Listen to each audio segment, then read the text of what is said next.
Seja bem-vindo ao canal Analisando a Fé pela Razão. Estamos aqui fazendo mais um vídeo com o tema Jesus e a sua unção em Betânia. Esse aqui é o vídeo parte 3 e provavelmente o vídeo final.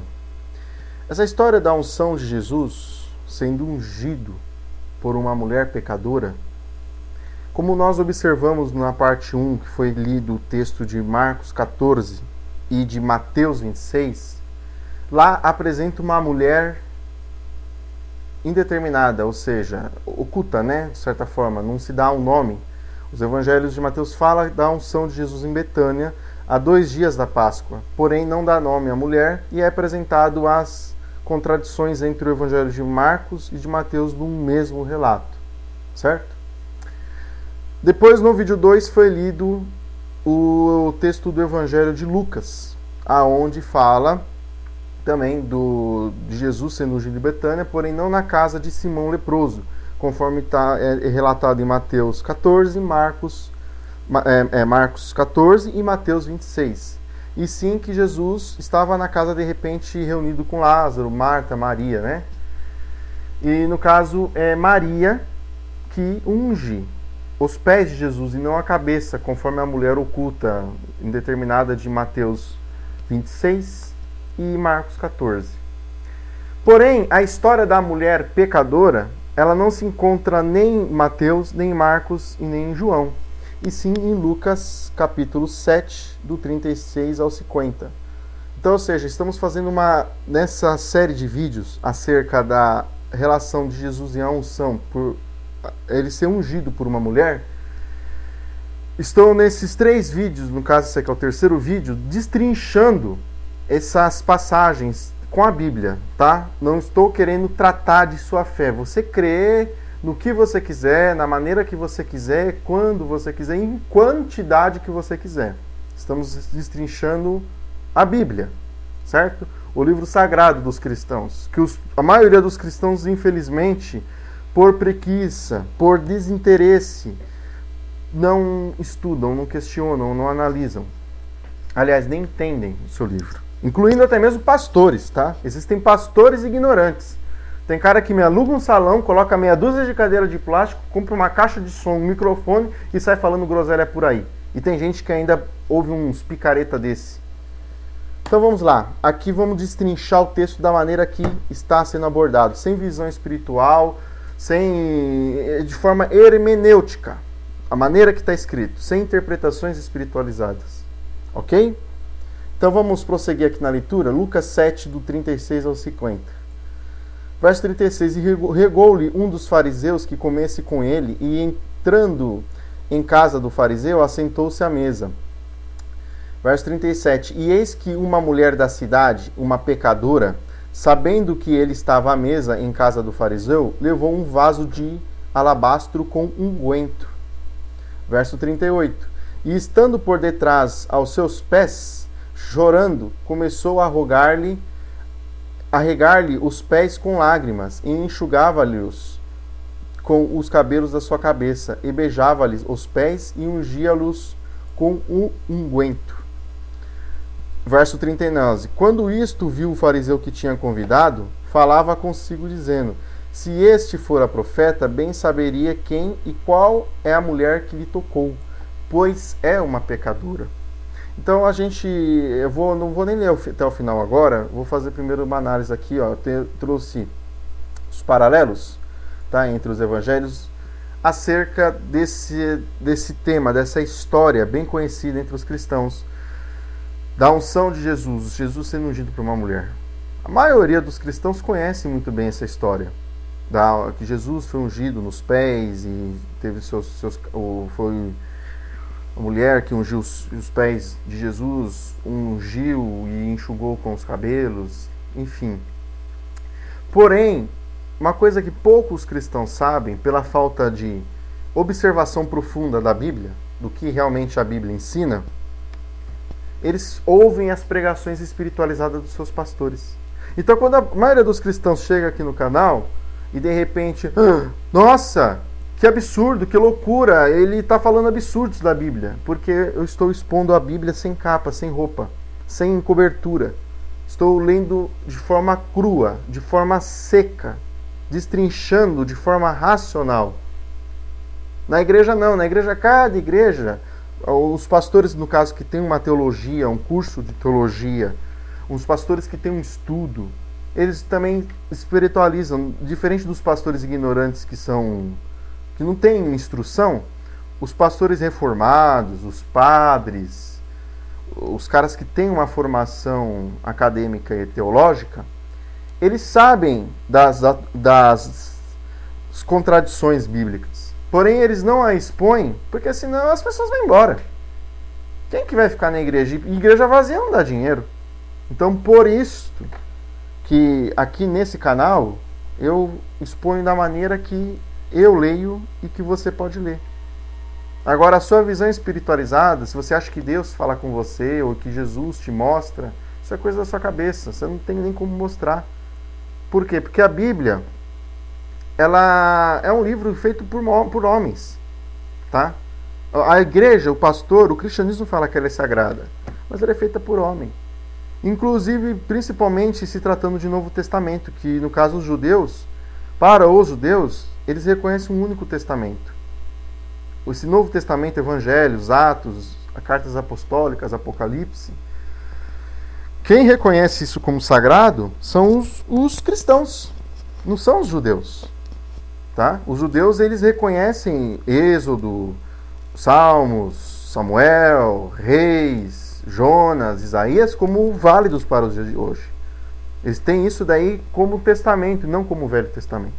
Agora, o cristão tem o Novo Testamento, que é algo próprio, criado pelo cristianismo, criado por aqueles que viram Jesus como o Messias, como um salvador da alma. Tá? Então, eu estou expondo aqui essas passagens dos evangelhos, como eu falei, primeiro vídeo, Marcos e Mateus. Segundo vídeo, João 12. E agora, nesse terceiro vídeo, Lucas 7. Então, nos paralelos aqui é apresentado o seguinte. Em Lucas, a casa é de Simão, porém não o leproso, e sim o fariseu. Nos textos de Marcos e de Mateus, Jesus também apresenta-se Jesus sendo ungido. Mas não na casa de Simão o leproso, e sim na casa aqui de Simão o fariseu. Como você pode observar aqui, ó, no verso 36. E rogou-lhe um dos fariseus que comesse com ele, entrando em casa do fariseu, assentou-se à mesa. Ou seja, aqui o texto não identifica Simão o leproso, e sim o fariseu até o momento. Mas esse fariseu tinha um nome, Simão. Uma coisa tenho a dizer-te. E disse-lhe, dize a mestre. Né? Como você pode observar aqui no verso 40. Simão aqui, ele não é identificado pelo autor de Lucas como o leproso, como Marcos e Mateus faz. E em João não fala de Simão. O único termo Simão que tem é se referindo-se a Judas, Judas filho de Simão, como também foi exposto no texto 12, certo? No vídeo 2, né, de número 2, da parte 2, onde fala de João 12. Então o que acontece aqui? Estamos analisando as discrepâncias, as contradições dessa passagem, dessa história baseada aqui na Bíblia. Marcos e João, a unção é na cabeça. Já em João e Lucas, a unção é nos pés com o enxugar dos cabelos. Porém, só em Lucas, a mulher chora. E somente Lucas, deixa eu ver aqui, ó. Voltar aqui, verso 37. Eis que uma mulher da cidade, né, uma pecadora, sabendo que ele estava à mesa em casa do fariseu, levou um vaso de alabastro com unguento. Verso 38. Estando por detrás, aos seus pés, chorando, começou a rogar-lhe os pés com lágrimas, e enxugava-los com os cabelos de sua cabeça, e beijava-lhes os pés e ungia-los com unguento. Então, ou seja, o que você pode observar aqui, ó, como está exposto na imagem? Que Jesus, em Lucas, ele foi ungido por uma mulher da cidade. Essa mulher, ela é adjetivada como pecadora. Ela não recebe o nome de Maria como em João, e nem simplesmente o nome de, né, uma mulher, como em Marcos e em Mateus. Outra característica aqui, Jesus, ele também, embora o título do vídeo seja Jesus e a sua unção em Betânia, essa passagem de Lucas 7, ela não trata de Betânia. Se você ler o capítulo todo de Lucas 7, no verso de número 11, você vai ver que Jesus, e aconteceu que no dia seguinte, ele foi à cidade de Naim, e não Betânia. Então, ou seja, os 4 evangelhos retratam sobre a unção de Jesus. Mas, possivelmente, o evangelho de Lucas retrata de um outro episódio que Jesus foi ungido. Ou, se for o mesmo, demonstra enorme discrepância em relação a João, em relação a Mateus e Marcos.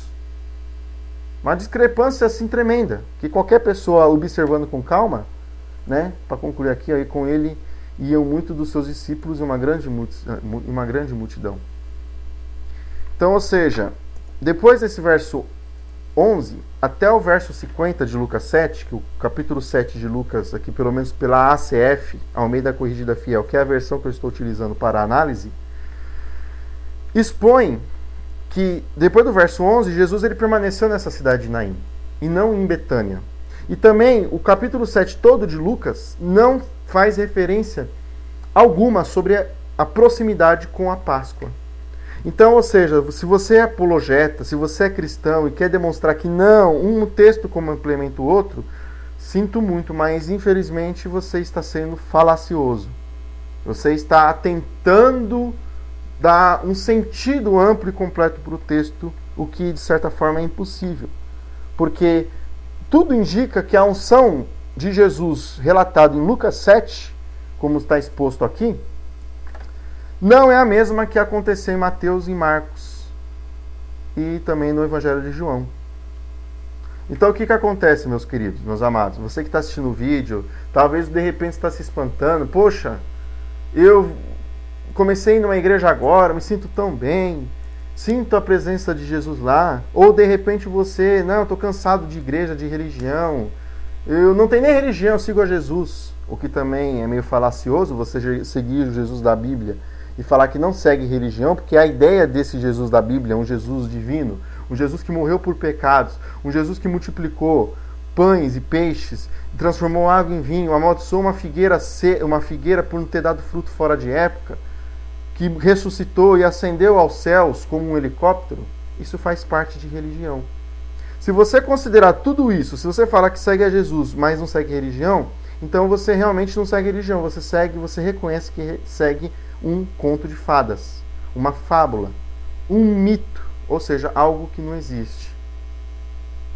Então, você expor que alguns cristãos, principalmente aqueles cristãos que não querem se denominar, se rotular, que são de repente emergentes, ou que são desigrejados, mas fala assim, não, eu sigo a Jesus, meu barato, meu negócio é Cristo, é o Messias, ou seja lá o que for que você queira chamar Jesus, adjetivá-lo da melhor maneira possível. Se você segue esse Jesus da Bíblia, você está praticando religião. Não tem como, meu querido. Não se iluda. Se você entender o que é religião, você vai ver que esse personagem aqui, relatado dentro desse livro, chamado de Bíblia, ele é fruto da religião. Tá? Jesus ele não fez a igreja faz Jesus. A verdade é que cada igreja prega o seu Jesus, baseado, tá certo, na Bíblia, a sua imagem e semelhança. Então, ó, prosseguindo aqui, ó, Marcos e João são na cabeça, tá? Ou seja, aqui em Lucas a unção é nos pés, tá? Só em Lucas a mulher chora, conforme pode ser observado aqui no texto. Então, por tanto, enxugava-lhe os pés, enxugava-lhe, ó, e, estando por detrás dos seus pés, chorando, começou a regar-lhes os pés com lágrimas. Também mostra que ela chora aqui. Tanto em Mateus e Marcos e João, não apresenta que a mulher que unge Jesus, tanto nos pés quanto na cabeça, não apresenta essa mulher chorando. E nem também apresenta essa mulher como pecadora. Só o texto de Lucas 7. Certo? Enxugava-lhe os cabelos da sua cabeça e beijava-lhes os pés. Outra coisa também, ó. Beijar os pés de Jesus. Somente em Lucas 7 traz esse relato. Mateus, Marcos e João não fala que a mulher, ou Maria, no caso de João, beijou os pés de Jesus, ou a cabeça, ou o braço, ou o corpo, enfim. Não retrata isso. Fazer outros paralelos, né? Só em Lucas a mulher chora. Como possível. Aqui, ó. Outro ponto também. Somente em Lucas Jesus é visto possivelmente como profeta. Voltando aqui ao texto. Quando isto viu o fariseu que eu tinha convidado, falava consigo, dizendo: se este fora profeta, bem saberia quem e qual é a mulher que lhe tocou, pois é uma pecadora. Então, ou seja, aquela história que fala que Jesus perdoou a prostituta, pelo menos aqui na ACF, o texto apresenta ela simplesmente como uma pecadora. Não fala que ela é uma prostituta. Não sei se na sua Bíblia está mostrando que ela é uma prostituta, mas pelo menos aqui, na versão, na tradução ACF, Almeida Corrigida Fiel, na qual eu estou utilizando para fazer análise dessa história, dessa lenda da unção dos pés de Jesus, não apresenta que a mulher é prostituta, simplesmente uma pecadora. Você pode ter o conceito de uma prostituta baseado no pensamento, tá? Como o texto diz assim, ó, o fariseu falava consigo, né? Ou seja, ele imaginando, possivelmente o autor apresenta o fariseu vendo a cena de Jesus, tendo seus pés ungido, né? Molhado com as lágrimas, com um unguento, e a mulher enxugando com seus cabelos. Ele vendo aquela cena, ele poderia imaginar consigo o quê, né? Que ela é uma pecadora. Então, talvez você lê o texto e imagine que ela seja uma prostituta. Mas o texto não apresenta ela como uma prostituta. Certo? Verso 40, né? Respondeu-lhe Jesus, disse-lhe: Simão, uma coisa tenho a dizer-lhe. Então você pode ver que aqui, ó, até antes do verso 40, esse homem, ele era tratado simplesmente como um fariseu. Lembrando que já foi explicado aqui no canal, fariseu era um cara que fazia parte, né, da elite judaica ali daquele período, que fazia a guarda da lei e fiscalizava, né, tanto no templo quanto fora do templo. Então aqui demonstra Jesus com amizade com um fariseu, sendo que em várias partes dos evangelhos Jesus ele tem atrito com os fariseus, com os escribas, e também ele é questionado pelos saduceus, que também cada um deles fazia parte de uma facção judaica ali naquele período. Certo?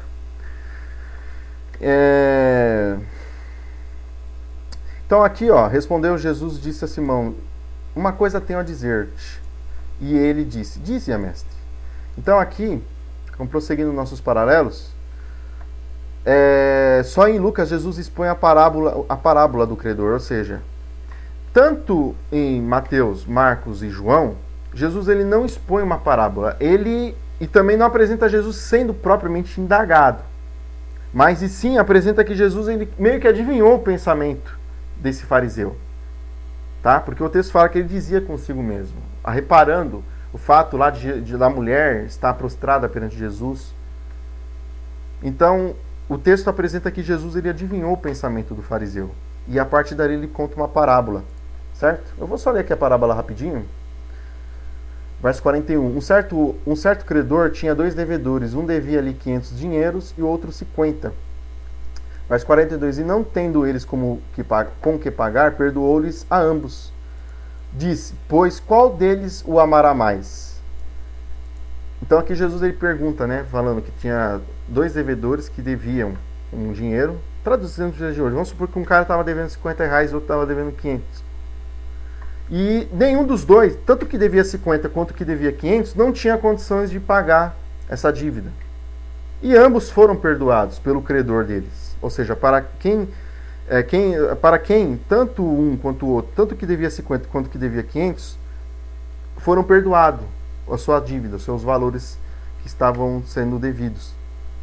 Então, Jesus ele questiona para o fariseu, no caso Simão, quem deles, né? Dize, pois, qual deles o amará mais? E Simão, pela lógica, respondendo, disse: tenho para mim que é aquele a quem mais perdoou. E ele disse: julgastes bem, né? Então, aqui você pode observar que Simão ele utiliza uma lógica, porque se a gente parar para Uma lógica até de certa forma questionável, né? Porque aquele que devia R$50, pela análise de Simão, o que devia 500 ficou mais grato. Ou seja, amou mais, ficou mais grato ao seu credor. Só que a gente não sabe como que era a situação de quem devia R$50 e de quem devia 500. Às vezes, o que devia R$50, ele sempre viveu numa situação financeira muito mais difícil do que aquele que estava devendo 500. Certo? Porque, por exemplo, uma pessoa que é aposentado com um salário mínimo, ou ela recebe um salário mínimo como pelo seu trabalho, se ela chegar contra um empréstimo num banco ou com a agiota, a tendência, tá? Existem casos isolados, mas a tendência é que ela pegue emprestado um valor próximo do salário dela, R$2.000, R$1.500, R$500, R$3.000, não muito mais do que isso. Agora, aquele cara que está devendo para o banco 50, 100 mil reais, 200 mil reais, ele não ganha salário mínimo. Com certeza ele tem uma renda superior a isso. O padrão de vida dele é superior a isso. Mas é natural que a pessoa se enrosque em dívida, certo? Então aqui a lógica também do fariseu é aquela lógica bem seca, bem crua, né? O que foi perdoado de maior valor provavelmente vai ficar mais grato, vai amar mais o seu credor. Mas, de repente, aquele que estava devendo só R$50, que no caso aqui 50 dinheiros, perto de R$500, de 500 dinheiros, de repente é o que vivia uma vida mais atribulada, mais complicada, né? Financeiramente falando. Verso 44. E voltando-se para a mulher, disse a Simão: vês tu esta mulher? Ou seja, agora Jesus ele questiona.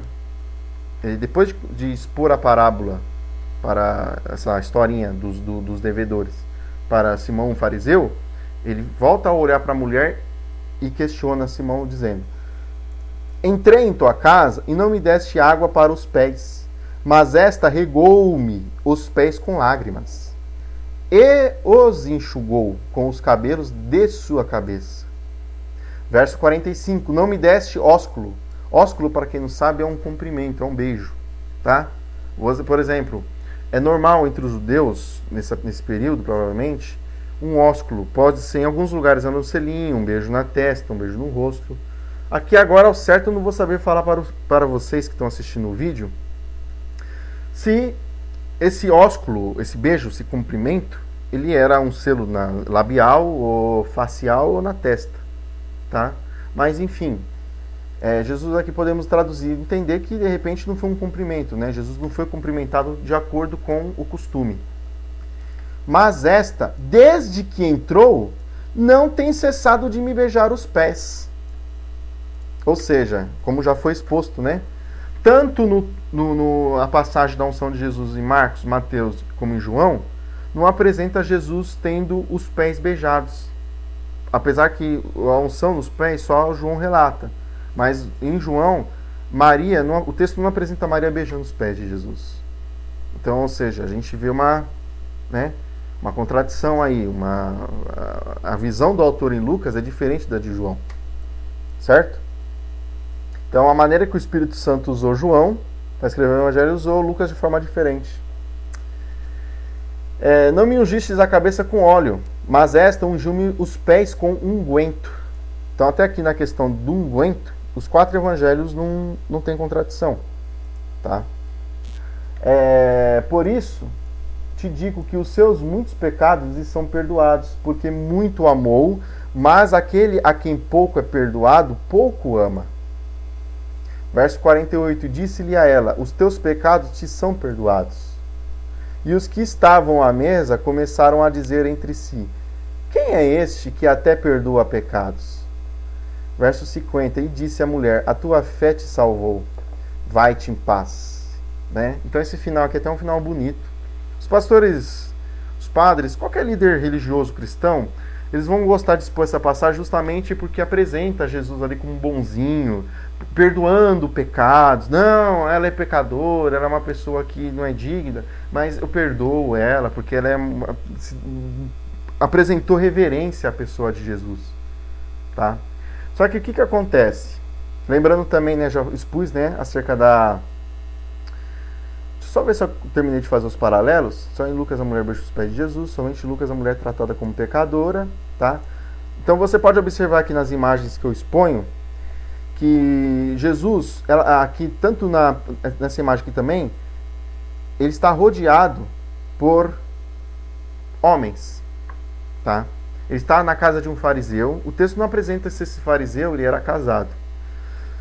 Isso aqui para um judeu ortodoxo, um judeu sério, não estou falando de judeu messiânico. Judeu messiânico é a mesma coisa que cristão. Ele quer pegar Yeshua HaMashiach e falar que é o Messias, o Salvador, mas o mesmo, tanto Jesus quanto Yeshua HaMashiach não restaurou a nação de Israel, não expulsou o Império Romano lá da terra. Então, para um judeu ortodoxo, para um judeu tradicional, tá, que leva a lei, a Torá, a Taná a sério, eles consideram essa cena que é um absurdo. Uma mulher, ainda mais considerada pecadora, entrar no ambiente masculino. E assim, e se prostrar e beijar os pés, como se fosse a coisa mais comum do mundo. Só que para um judeu ortodoxo é totalmente sem lógica. Isso não existe. Para uma mulher judia, ela tem diversas regras de se vestir, de alimentação, de comportamento. E agora aqui, esse texto aqui, o judeu, se você for debater com um judeu, eu não estou falando isso aqui como incrédulo não, eu estou falando que um judeu vai te expor. Lembrando, judeu sério, ortodoxo, tradicional, não um judeu messiânico, que crê em Yeshua HaMashiach, tá? Fala que Jesus é falso e que o verdadeiro Messias é Yeshua HaMashiach. É outra palhaçada, outra judaísmo messiânico é outra farsa, tá? O judeu ortodoxo, ele vai considerar isso aqui um absurdo. Uma mulher entrar no ambiente masculino. Isso aqui não existiria, não existe. Tá? Lembrando que Jesus... mas Jesus veio para renovar as coisas. Não. Meu cara, vocês têm que entender o seguinte. Jesus ele vivia numa sociedade judaica. E inclusive o ambiente onde ele estava repleto de fariseus, de caras que se guardavam da lei. Entendeu? Não se guardavam da lei, guardavam, né, as práticas da lei de Moisés. Então isso aqui era um absurdo, isso daqui era algo ilógico. Vocês podem conversar com um judeu sério, ortodoxo, não messiânico, tá? Ele vai te explicar isso aí melhor do que eu, que sou um mero pesquisador e estudante. Tá bom? Então eu finalizo aqui a análise sobre a unção de Jesus em Betânia. Sei que muitos cristãos, muitos crentes vão assistir os vídeos por curiosidade, e isso faz muito bem, tá? Fico feliz. Mesmo que você não concorde com o que eu exposto aqui, você não tem a obrigação de concordar comigo, tá bom? Fico muito feliz de você poder estar assistindo, grato, né, agradecido. E se você gostou, dá um like no vídeo, se inscreva-se no canal, dá um like lá no Facebook, se você for usuário de redes sociais, dá lá, puxa lá, Analisando a Fé pela Razão, dá um joinha na nossa página lá. Tem bastante artigos interessantes também, que tem dois amigos meus teólogos, o Jefferson e o Vitor, eles cuidam lá da página lá e eles trazem sempre coisas bacanas e interessantes, entendeu? Tudo baseado na racionalidade, na arqueologia, na comprovação histórica, tá certo? Desejo paz a todos e em breve volto com mais vídeos.